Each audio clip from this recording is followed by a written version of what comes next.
Hello, friends. Most welcome to all of you at this channel, Scientific Learning RNC. And आप सभी को good morning, good afternoon, and good evening when you are watching this video. Friends, in this video, we are going to discuss about the MCQ, which is based on the topic motion. So, without any delay, let's start. Our first question is, which is vector quantity. कौन सी सदिश राशि है? Vector quantity means सदिश राशि क्या है? यहाँ पर गिवन क्वांटिटीज है wait, mass, density, volume.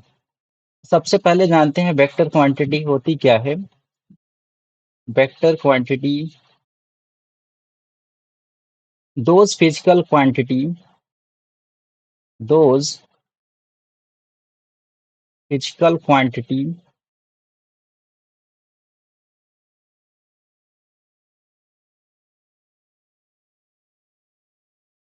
which have magnitude as well as direction are called vector quantity.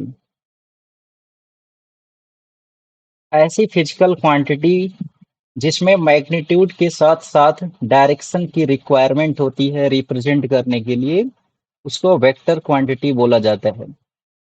और वेक्टर क्वांटिटीज में जैसे हो गया force, velocity, acceleration, momentum, etcetera. ठीक है, फोर्स मींस बल, वेग, त्वरण, संवेग, ये सब क्या है? हमारी वेक्टर क्वांटिटी है, सदिश राशि है। तो यहाँ पर वेट क्या हो जाएगा? ये हमारा आंसर हो जाएगा, क्योंकि वेट जो होता है एक टाइप का ये फोर्स होता है, ग्रेविटेशनल फोर्स जो है ये वेट होता है। तो मास, डेंसिटी, वॉल्यूम ये क्या हो जाएंगे? ये सब स्केलर क्वांटिटी हैं, scalar quantity. Next question, a shot put thrown by an athlete is said to be in. किसी एथलीट द्वारा फेंके गए शॉट पुट को क्या कहा जाता है? शॉट पुट मीन्स जैसे कोई एथलीट है यहाँ पर, ये किसी बॉल को क्या करता है? ऐसे फेंकता है। तो जो इसका पाथ है वो कैसा है? ये एक कर्व के जैसा है, ये वक्र को शो कर रहा है। ये इसका पाथ कैसा है? कर्व है। ठीक। तो इसको क्या कहा जाएगा? Rectilinear motion, rotatory motion, curvilinear motion, oscillatory motion. Rectilinear का मतलब सरल रेखा में गति हो रही है। रोटेटरी मतलब घूमने वाला, घूर्णन गति। कर्विलिनियर मतलब जो कर्व पर जा रहा है, किसी मतलब वो जो पाथ है उसका वो किसी कर्व पर है। ठीक है। और ऑस्किलेटरी मीन्स होता है काल्पनिक गति। तो यहाँ पर ऐसा कुछ नहीं हो रहा है, यहाँ पर जो शॉर्ट पुट किया जाएगा वो क्या हो जाएगा? कर्विलिनियर मोशन, क्योंकि ये कर्व के पथ को फॉलो करते हुए जा रहा है। ठीक है। तो करेक्ट आंसर हमारा ऑप्शन सी हो जाएगा।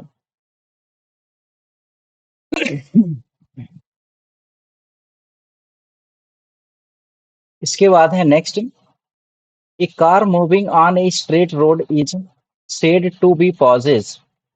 सीधी सड़क पर चलती कार में क्या गुण होता है? Rectilinear motion, rotatory motion, oscillatory motion, both A and B. जब कार मूव करती है, चलती है, तो वो किसी पथ पर जाती है, सीधी लाइन में जाती है। स्ट्रेट रोड पर यहाँ पर बात हो रही है, तो सीधी रोड पर जा रही है। तो वहां पर एक हो गया रेक्टिलिनियर मोशन, और वहां का जो उसका व्हील होता है वो रोटेट करता हुआ है, तो उसमें रोटेटरी मोशन भी है। ठीक है। तो उसमें कौन सा मोशन हो रहा है? दोनों टाइप का मोशन है। तो इसमें आंसर कौन सा करेक्ट हो जाएगा? Option D. ठीक है। Next question. A body is moving along a circular path of radius r. The displacement of the body when it completes half a revolution is. कोई बॉडी है और वो सर्कुलर पाथ पर क्या कर रही है, वो मूव कर रही है। तो डिस्प्लेसमेंट क्या होगा जब वो हाफ रिवॉल्यूशन कंप्लीट कर ले, तो यहाँ पर ऐसे कर लेते हैं। ये इसका सेंटर था, यहाँ से बॉडी जो है यहाँ पहुंच जाती है, हाफ रिवॉल्यूशन कंप्लीट करती है। तो ये इसका इनिशियल पॉइंट है और ये फाइनल पॉइंट है। तो डिस्प्लेसमेंट क्या होता है, displacement equal to distance between distance between initial and final point या फाइनल पोजीशन कह सकते हैं। तो ये क्या हो जाएगा, ये डिस्टेंस, ये रेडियस है और ये भी रेडियस है, तो कितना हो जाएगा, 2 टाइम्स ऑफ रेडियस। तो यहाँ पर सेकंड ऑप्शन हमारा करेक्ट हो जाएगा। नेक्स्ट क्वेश्चन है, a free falling stone under the action of gravity exhibits a. गुरुत्वाकर्षण के प्रभाव में मुक्त रूप से गिरता हुआ पत्थर एक गति प्रदर्शित करता है, तो इसमें क्या होगा, यूनिफॉर्म मोशन है कि non uniform motion, zigzag motion, curvilinear motion. तो ध्यान रहे यहाँ पर अगर कोई ऑब्जेक्ट को हम लोग फ्री फॉल कराते हैं, फ्री फॉल का केस है ये, मतलब कोई ऑब्जेक्ट को ऐसे ड्रॉप कर दिया गया है, तो ये ग्रेविटी की वजह से ये जो है क्या करेगा, इसका स्पीड जो है इंक्रीज होते जाएगा।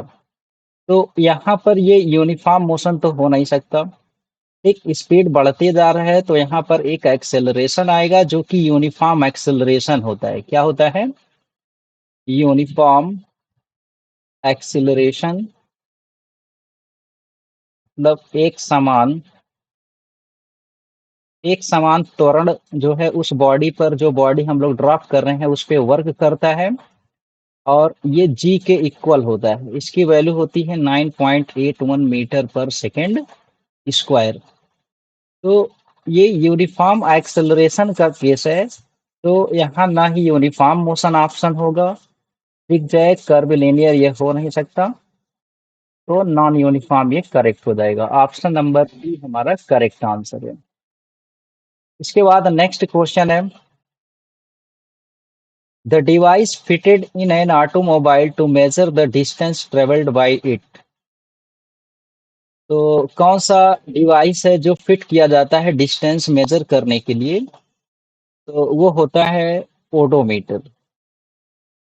ठीक है, odometer, speedometer, hygrometer, ticker tape meter में ओडोमीटर होता है, जो कि व्हीकल्स में फिट होता है, और ये इंस्टैन्टेनियस वैल्यू को मेजर करता है। कौन सी वैल्यू को, इंस्टैन्टेनियस, इंस्टैन्टेनियस स्पीड को क्या कर लेगा ये, यहाँ ओडोमीटर की बात हो रही थी तो ये डिस्टेंस मेजर करता है। ठीक है, स्पीडोमीटर क्या करेगा, वो जो है इंस्टैन्टेनियस स्पीड को मेजर करता है।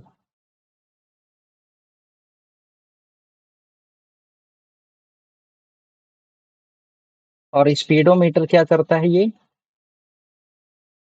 इंस्टैन्टेनियस स्पीड को मेजर करता है। ठीक है, तो करेक्ट आंसर इसका हो जाएगा option A. Next question, the SI unit of retardation, SI means international system of unit, अंतरराष्ट्रीय पद्धति है जो है मात्रक को नापने का। तो रिटार्डेशन मीन्स क्या है, मंदन। एसआई यूनिट क्या होता है, एक्सेलरेशन का, और रिटार्डेशन का मीटर पर सेकेंड स्क्वायर। तो इसको लिखा जा सकता है metre second is to power -2। ये सेकेंड ऑप्शन हो जाएगा। नेक्स्ट क्वेश्चन है, फॉर यूनिफॉर्म मोशन, एक समान गति के लिए, the distance time graph is straight line parallel to the time axis. तो इसको ग्राफ देख लेते हैं। अगर डिस्टेंस इधर लेते हैं, टाइम यहाँ पर, तो स्ट्रेट लाइन पैरेलल टू, अगर स्ट्रेट लाइन बना दिया जाएगा तो टाइम इंक्रीज होगा, बट यहाँ डिस्टेंस फिक्स हो गया है, मतलब ये क्या हो जाएगा, बॉडी हमारा रेस्ट में हो जाएगा। तो ये पहला ऑप्शन हो नहीं सकता। सेकंड में बोला जा रहा है speed time graph is straight line inclined to the time axis. तो स्पीड, यहाँ इधर टाइम ले लेते हैं, इधर स्पीड, और इंक्लाइंड विथ टाइम एक्सिस ऐसा कुछ अगर बना दें तो ये यूनिफॉर्म मोशन को रिप्रेजेंट करेगा। यहाँ पर यूनिफॉर्म मोशन की बात हो रही है, तो ये तो टाइम के साथ क्या हो रहा है, स्पीड भी की ये इंक्रीज करते जा रहे हैं। इस टाइम पर वेलोसिटी यहाँ पर इतना है, ओके, और यहाँ पर टाइम के साथ क्या हो रहा है, वेलोसिटी इंक्रीज होते जा रहा है, तो यहाँ पर एक्सेलरेशन हो रहा है। तो ये भी यूनिफॉर्म मोशन का केस नहीं है। फिर कह रहा है the speed time graph is straight line parallel to time axis. Speed बनाते हैं इधर और ये टाइम है, फिर स्ट्रेट लाइन की बात हो रही है पैरेलल टू टाइम एक्सिस। अगर इसको पैरेलल बना दिया जाए तो टाइम तो इंक्रीज हो जाएगा, टाइम इंक्रीज होगा, बट वेलोसिटी हमारा क्या हो रहा है, फिक्स है वहां पे। तो यही थर्ड वाला हमारा करेक्ट आंसर हो जाएगा। The speed time graph is straight line parallel to time axis. मतलब अगर वेग समय ग्राफ लिया जाए, इस पर स्ट्रेट लाइन अगर है तो रिप्रेजेंट क्या कर देगा, straight line parallel to time axis है तो वो यूनिफॉर्म मोशन का केस है, for uniform motion. Okay,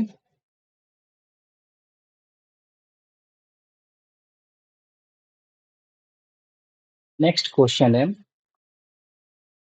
for a uniformly retarded motion the velocity time graph is. Uniformly retarded motion के लिए क्या होगा, a curve, a straight line parallel to time axis, a straight line perpendicular to time axis, a straight line inclined to time axis. यहाँ पर जो graph है वो velocity time का ग्राफ गिवन है। तो अगर कर्व होगा तो यूनिफॉर्मली रिटार्डेड मोशन को रिप्रेजेंट नहीं करेगा। Straight line parallel to time axis straight अगर कर देते हैं तो ये यूनिफॉर्म वेलोसिटी का हो जाएगा। अगर परपेंडिकुलर कर दें यहाँ पर तो क्या हो जाएगा, वेलोसिटी जो है इंक्रीज हो जाएगी, वो भी रिटार्डेशन का केस नहीं है। A straight line inclined to time axis, ये हमारा करेक्ट आंसर हो जाएगा। ये डी एक्सलरेशन का केस, यूनिफॉर्मली रिटार्डेशन का केस ये है हमारा, ऐसा कुछ बनेगा। तो इसका करेक्ट ऑप्शन डी हो जाएगा। इसके बाद नेक्स्ट क्वेश्चन है,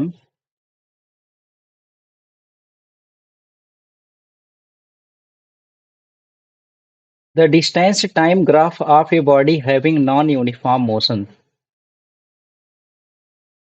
डिस्टेंस टाइम ग्राफ बताना है हमको और उसमें नॉन यूनिफॉर्म मोशन हो। तो straight line parallel to time axis, straight line perpendicular to time axis, एक curved line, zigzag line. Distance time graph में डिस्टेंस क्या होता है, वाई एक्सिस के अलॉन्ग, और टाइम जो है एक्स एक्सिस के अलॉन्ग। यहाँ पर नॉन यूनिफॉर्म मोशन की बात हो रही है, तो नॉन यूनिफॉर्म मोशन में क्या हो जाएगा, यूनिफॉर्म नहीं रहेगा स्पीड। ठीक, तो इसके लिए अगर पहला ऑप्शन के अकॉर्डिंग जो है प्लॉट करें ग्राफ, तो straight line parallel to time axis, तो इसमें टाइम इंक्रीज हो रहा है, डिस्टेंस हमारा क्या है, फिक्स है। इसका मतलब यहाँ पर बॉडी रेस्ट में है, तो ये ऑप्शन करेक्ट हो जाएगा। सॉरी, ये ऑप्शन इनकरेक्ट होगा क्योंकि यहाँ पर रेस्ट में आ जाएगा। Straight line perpendicular to time axis, ये भी नहीं होगा। तो कर्व्ड लाइन जो है ये हमारा आंसर हो जाएगा। ये नॉन यूनिफॉर्म का केस है। कैसा है ये, नॉन यूनिफॉर्म मोशन। ठीक, इसमें जो हर टाइम नेक्स्ट जो टाइम इंटरवल्स है उसमें स्पीड की वैल्यू क्या हो रही है, इंक्रीज करती जा रही है। टाइम के साथ यहाँ पर डिस्टेंस इतना था, जैसे जैसे टाइम इंक्रीज हो रहा है इसमें रैपिड इंक्रीज देखने को मिल रहा है डिस्टेंस में। ठीक है, अगर यूनिफॉर्म मोशन का केस होता तो ये ऐसा कुछ ग्राफ बनता, ये हमारा नॉन यूनिफॉर्म मोशन का है।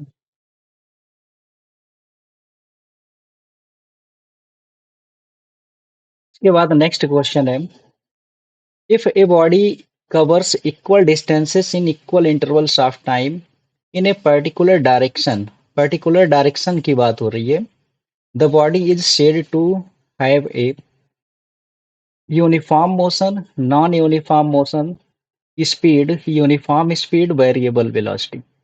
यहाँ पर पर्टिकुलर डायरेक्शन की बात है तो ये क्या हो जाएगा, वेलोसिटी होगा। ठीक है, और equal distance in equal interval of time, so यहाँ पर यूनिफॉर्म वेलोसिटी बन जाएगा। ठीक, ये हमारा करेक्ट आंसर हो जाएगा। इसके बाद नेक्स्ट क्वेश्चन है, when a body travels in A straight line and its velocity changes y equal amounts in equal interval of time, it is said to be have। Straight line में जा रही है और यहाँ पर वेलोसिटी चेंज हो रहा है इक्वल अमाउंट में, इक्वल इंटरवल ऑफ टाइम में। तो वेलोसिटी चेंज होने के लिए क्या हो जाएगा, यूनिफॉर्म एक्सेलरेशन हो जाएगा। ठीक है, इसके प्रीवियस क्वेश्चन में यूनिफॉर्म जो है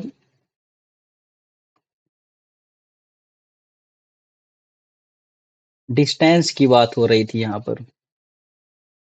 ठीक है, इक्वल डिस्टेंस की बात हो रही थी, और इस क्वेश्चन में क्या है, इक्वल वेलोसिटी चेंज हो रहा है। ठीक है, तो ये यूनिफॉर्म एक्सेलरेशन हो जाएगा।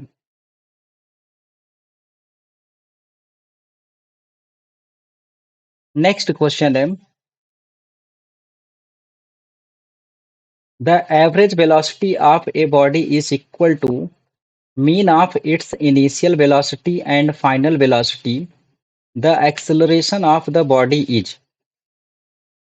एवरेज वेलोसिटी जो है बोला जा रहा है किसके इक्वल है, mean of its initial velocity and final velocity. तो जो एक्सेलरेशन होगा वो क्या होगा, वेरिएबल है ऑप्शन, जीरो, निगेटिव, यूनिफॉर्म। तो उस केस में यूनिफॉर्म हमारा हो जाएगा, एक्सेलरेशन कैसा हो जाएगा, यूनिफॉर्म एक्सेलरेशन। और ए इक्वल टू फार्मूला क्या हो जाएगा यहाँ पर,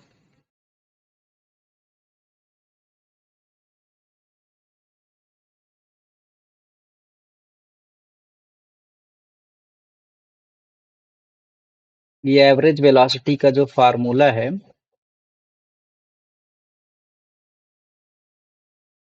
initial velocity plus final velocity upon two.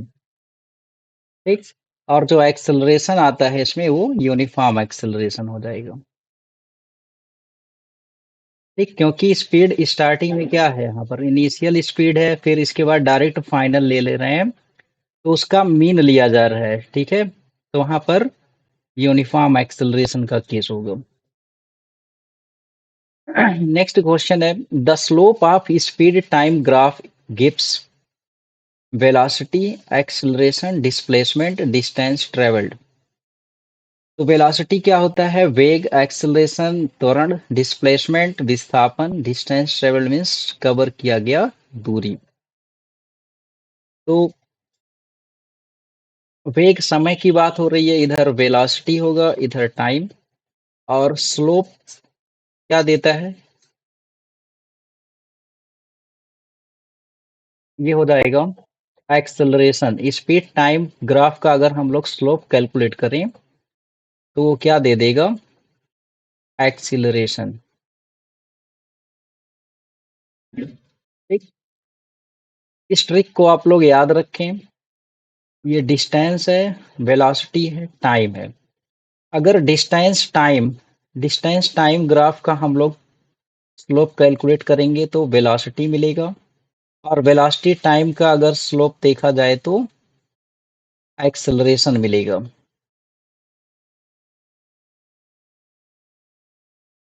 यहाँ पर एक्सेलरेशन ले लें। ठीक, और जब एक्सेलरेशन टाइम ग्राफ का एरिया निकालेंगे टाइम एक्सिस से तो वेलोसिटी मिल जाएगा, और वेलोसिटी टाइम का जब एरिया निकालेंगे तो डिस्टेंस मिल जाएगा। ठीक, तो हम लोग राइट साइड जाएंगे तो वहां पर वेलोसिटी और एक्सेलरेशन मिलेगा, स्लोप कैलकुलेट करेंगे। और जब लेफ्ट साइड में हम लोग जाते हैं तो क्या मिल जाएगा, उस समय एरिया कैलकुलेट करने से हमको वेलोसिटी और डिस्टेंस मिल जाते हैं। तो यहाँ पर क्या था, स्पीड टाइम ग्राफ का स्लोप कैलकुलेट करना था। तो स्पीड टाइम ये है, वेलोसिटी स्पीड टाइम ग्राफ का जब स्लोप कैलकुलेट करेंगे तो आ जाएगा एक्सेलरेशन। ठीक, नेक्स्ट क्वेश्चन है, area under A speed time graph represents a physical quantity which has the unit of area under speed time. ठीक है, तो स्पीड टाइम की बात हो रही है, तो अभी जैसे मैंने बताया इधर डिस्टेंस लिख लेते हैं, वेलोसिटी, एक्सेलरेशन। राइट साइड अगर हम जाएंगे तो स्लोप कैलकुलेट किया जाता है, और स्लोप कैलकुलेट करने पर डिस्टेंस टाइम में वेलोसिटी मिलता है, स्लोप कैलकुलेट करने पर वेलोसिटी टाइम में एक्सेलरेशन मिलता है। और जब लेफ्ट साइड जाते हैं तो एरिया कैलकुलेट करेंगे, एक्सेलरेशन टाइम का एरिया क्या दे देगा ग्राफ का, वो वेलोसिटी दे देगा, और वेलोसिटी टाइम का जब एरिया कैलकुलेट करेंगे तो वो डिस्टेंस दे देगा। यहाँ पर क्या बोला जा रहा था, area under speed time graph. तो स्पीड टाइम मतलब यहाँ पर ये v से हम लोग किधर जाएंगे, वेलोसिटी टाइम ग्राफ का एरिया लेंगे तो हमको क्या मिल जाएगा, डिस्टेंस मिल जाएगा। और डिस्टेंस का यूनिट क्या होता है, मीटर, तो हमारा करेक्ट आंसर ए हो जाएगा। ठीक, तो यहाँ पर ये हम लोग को पता है डिस्टेंस क्या होता है। डिस्टेंस कैसे मिलता है, area area bounded by BT curve to time axis. और इस क्वांटिटी डिस्टेंस का यूनिट क्या होता है, मीटर होता है। नेक्स्ट क्वेश्चन है, a body dropped from the top of a tower reaches the ground in 4 second. What is the height of the tower. G की वैल्यू गिवन है 10 मीटर पर सेकेंड स्क्वायर। तो body को किसी height पर था, जब body को drop करेंगे यहाँ से, तो यहाँ कुछ स्पीड जीरो थी, इनिशियल स्पीड जीरो थी, और यहाँ से यहाँ तक फाइनली आने में टाइम जो लगा, टाइम टेकन कितना हुआ, 4 second. G equal to 10 metre per second square है। So height of tower is, tower की ऊंचाई जो हो जाएगी, S equal to U T plus half A T square से कैलकुलेट कर सकते हैं। ठीक है, तो ये हो जाएगा H equal to U T plus half, acceleration के प्लेस पर एक्सेलरेशन ड्यू टू ग्रेविटी लिया जाएगा क्योंकि फ्री फॉल का केस है। यू स्टार्टिंग में क्या था, जीरो था, टाइम 4 सेकेंड है, plus half, G equal to 10, and time का स्क्वायर है तो ये 4 स्क्वायर हो जाएगा, 2 5 जा 10। ठीक, तो ये आ जाएगा 4 स्क्वायर 16 × 5 80 मीटर। ये इसका करेक्ट ऑप्शन सी हो जाएगा। इसके बाद हमारा नेक्स्ट क्वेश्चन है, if a driver decreases the speed of a car from 25 metre per second to 10 metre per second in 5 seconds, the acceleration produced by the car is। तो यहाँ पर क्या कर लेते हैं, इनिशियल वेलोसिटी गिवन है 25 metre per second, और final velocity जो है 10 मीटर पर सेकेंड है। ये इंक्रीमेंट जो हो रहा है वो 5 सेकेंड का टाइम लेता है, तो टी इक्वल टू कितना है, 5 सेकेंड। एक्सेलरेशन फाइंड करना है, so using first equation of motion v equal to you plus 8। यहाँ पर डायरेक्टली हम लोग acceleration equal to v minus you upon T भी कर सकते थे। ठीक है, तो यहाँ पर v इक्वल टू कितना हो जाएगा 10, u कितना है 25 plus a into T, T के प्लेस पर 5 हो जाएगा, तो 10 माइनस 25 हो जाएगा -15 इक्वल टू 5a, और a इक्वल टू -15/5, ये आ जाएगा -3 मीटर पर सेकेंड स्क्वायर। तो -3 मीटर पर सेकेंड स्क्वायर ये हमारा यहाँ पर दे रहा है। ठीक, फर्स्ट ऑप्शन ये करेक्ट हो जाएगा। नेक्स्ट है, when a car driver travelling at a speed of 10 metre per second applies brakes and brings the car to rest in 20 second, the retardation will be, retardation mean यहाँ पर मंदन जो है calculate करना है। तो कार ड्राइवर जो था starting में स्पीड क्या था, यू 10 मीटर पर सेकेंड की स्पीड से कार को ड्राइव कर रहा था। इसके बाद वो ब्रेक यूज करता है और कार जो है रेस्ट में आ जाती है, तो फाइनल वेलोसिटी 0 हो जाएगा। और रेस्ट में आने के लिए वो टाइम कितना लेता है 20 सेकेंड। ठीक, तो रिटार्डेशन कैलकुलेट करना है, रिटार्डेशन में यहाँ पर ए को माइनस ले लिया जाएगा, तो v equal to you plus A T होता है, तो यहाँ पर क्या कर लेंगे माइनस ए इंटू टी कर देंगे। v इक्वल टू कितना है 0, u के प्लेस पर 10 यूज करेंगे, minus A, T equal to 20। इसको सॉल्व करते हैं, 20 ए इक्वल टू 10 और a equal to 1/2, it will be 0.5 metre per second square. तो हमारा ऑप्शन डी करेक्ट हो जाएगा।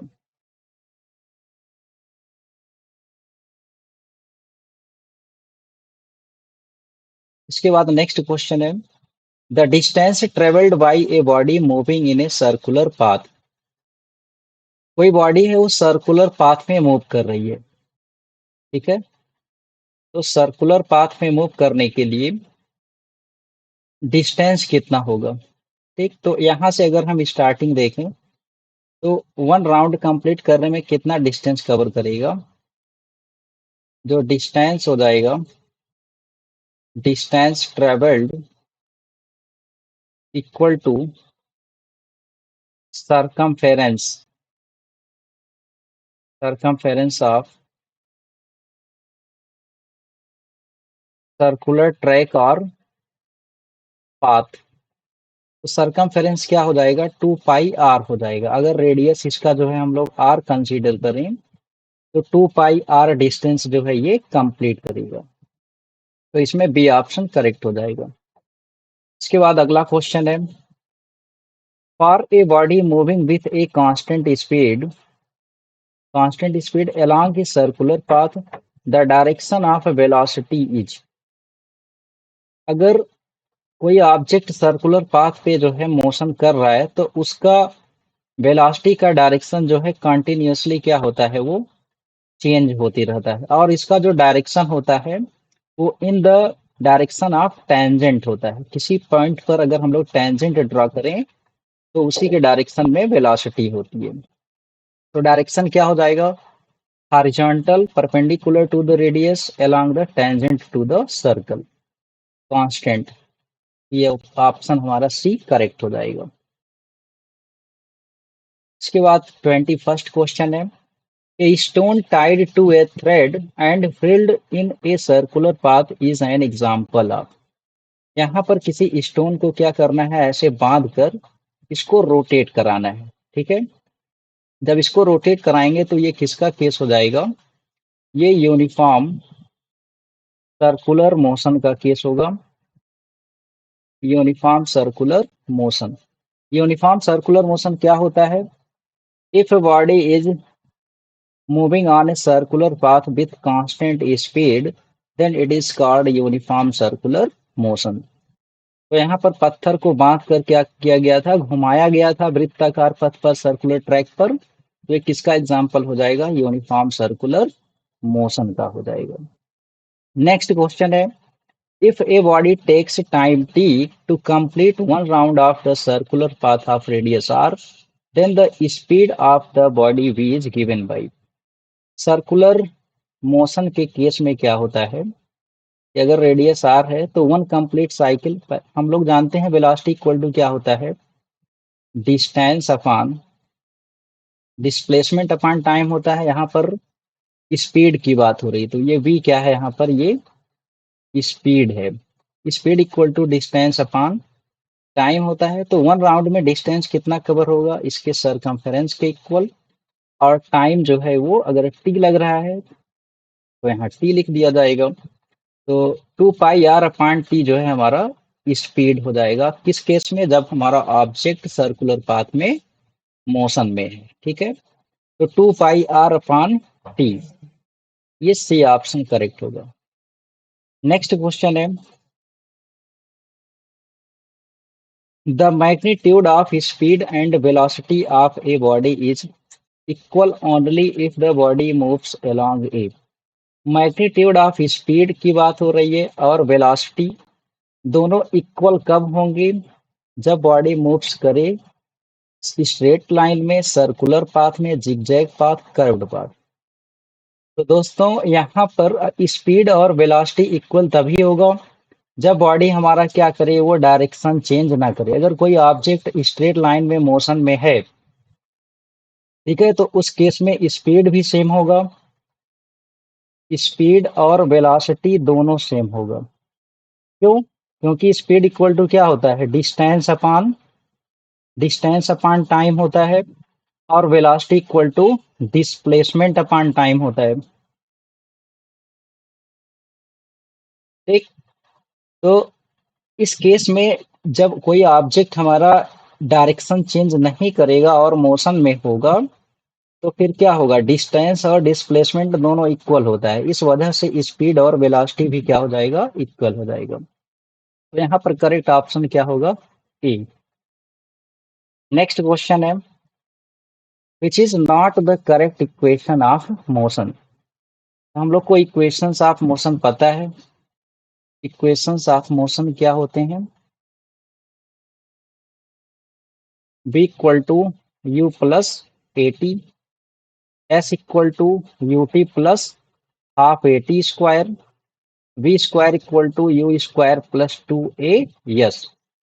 यहाँ पर v क्या है, final velocity, u initial velocity, a uniform acceleration, t जो है टाइम, s जो है डिस्टेंस कवर्ड है t टाइम में। तो s equal to U T plus half A T square, ये करेक्ट है। ये V square minus U square equal to two A S, ये भी करेक्ट हो जाएगा क्योंकि ये टर्म इधर लाएंगे माइनस हो जाएगा। v equal to you plus A T, यहाँ पर v equal to you minus A T दिया हुआ है, तो ये सी ऑप्शन हमारा करेक्ट हो जाएगा। ऑप्शन सी करेक्ट होगा, बट इक्वेशन यहाँ पर ये रॉन्ग है क्योंकि ये बोला जा रहा है which is not the correct equation of motion. तो v equal to you minus A t की प्लेस पर क्या होना था, v equal to you plus A t, जो कि डी ऑप्शन में गिवन है। Next, a sprinter is running along the circumference of the sports ground with constant speed, which of the following is changing. कोई sprinter है, sprinter जो होते हैं जो स्मॉल जैसे 100 मीटर की रनिंग करते हैं या लॉन्ग डिस्टेंस के लिए यहाँ बात हो रही है। कोई एथलीट है और वो मैदान में क्या कर रहा है, दौड़ रहा है, तो क्या इसमें चेंज होगा, magnitude of acceleration, distance covered, force acting on the sprinter, direction of motion. ये तो यहाँ magnitude of acceleration, distance covered, force acting on the sprinter, direction of motion. तो इस जो एथलीट लोग दौड़ते हैं वो, तो ग्राउंड कैसा होता है, वो लगभग सर्कुलर होता है। कैसा होता है, सर्कुलर ट्रैक होता है। तो सर्कुलर ट्रैक के केस में हम लोग जानते हैं जब सर्कुलर मोशन होता है तो वहां पर direction of motion continuously change होता है। तो इसमें ऑप्शन क्या हो जाएगा, D. Next question, a bus starting from rest moves with uniform acceleration of 0.1 metre per second square. ये एक्सेलरेशन है स्क्वायर होगा यहाँ पर। For 2 minutes the distance covered by the bus. Bus start हो रही है रेस्ट से, तो इनिशियल वेलोसिटी क्या थी, 0 थी। और एक्सेलरेशन जो है uniform acceleration equal to 0.1 metre per second square given है। 2 मिनट के लिए जो है ऐसा हो रहा है एक्सेलरेशन। तो टाइम इक्वल टू 2 मिनट, और इसको सेकंड में कन्वर्ट करेंगे, 2 × 60 equal to 120 second. Distance find करना है तो हम लोग यूज कर लेते हैं second equation of motion. Second equation of motion क्या हो जाएगा, v s equal to U T plus half A T square.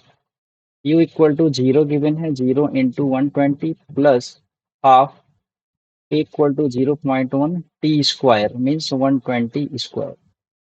इसको सॉल्व करेंगे, ये 0 × 120 ये फिनिश हो जाएगा टर्म।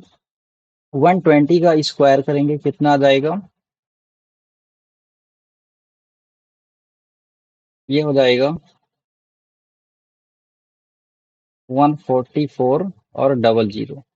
इसको डिवाइड कर देते हैं 2 से, 2722, ये 7200 हो जाएगा।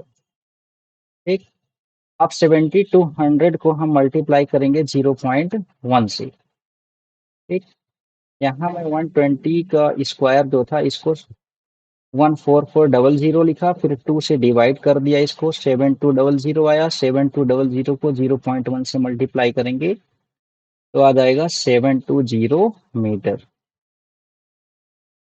ठीक, तो इसके आंसर कौन सा हो जाएगा, ए ऑप्शन हो जाएगा 720 मीटर। के बाद नेक्स्ट क्वेश्चन है 27। A ship is moving at a speed of 56 kilometer per hour. 1 second later, it is moving at 58 kilometer per hour. Then its acceleration is। तो acceleration इक्वल टू क्या हो जाएगा, v minus you upon t. v equal to कितना है यहाँ पर, final velocity 58 है, 58 minus 56 upon time यहाँ पर 1 सेकेंड था, तो इसको भी आवर में कंप्लीट करेंगे तो 1/60 3600 हो जाएगा। क्योंकि ये दोनों वेलोसिटी जो है किस में गिवन था, स्पीड वो किलोमीटर पर आवर में था, तो टाइम को मैंने सेकंड से किस में कन्वर्ट कर लिया, आवर में। तो ये हो जाएगा 58 माइनस 56 2 अपान 1/3600, और ये ऊपर आएगा न्यूमरेटर में मल्टीप्लाई हो जाएगा। सॉल्व करने पर कितना आएगा, 7200 किलोमीटर पर आवर स्क्वायर। तो इसका ऑप्शन जो है सी करेक्ट हो जाएगा। तो दोस्तों ये हमारे आज के कुछ एमसीक्यू थे जो कि मोशन पर रिलेटेड था। ठीक है, और इस वीडियो के रिगार्डिंग अगर कोई प्रॉब्लम हो, डाउट हो, तो उसको कमेंट में जाकर आप लोग मेंशन करिएगा। ठीक, बाकी जो है नेक्स्ट वीडियो में हम लोग नए टॉपिक के साथ जो है मिलते हैं। तब तक के लिए धन्यवाद।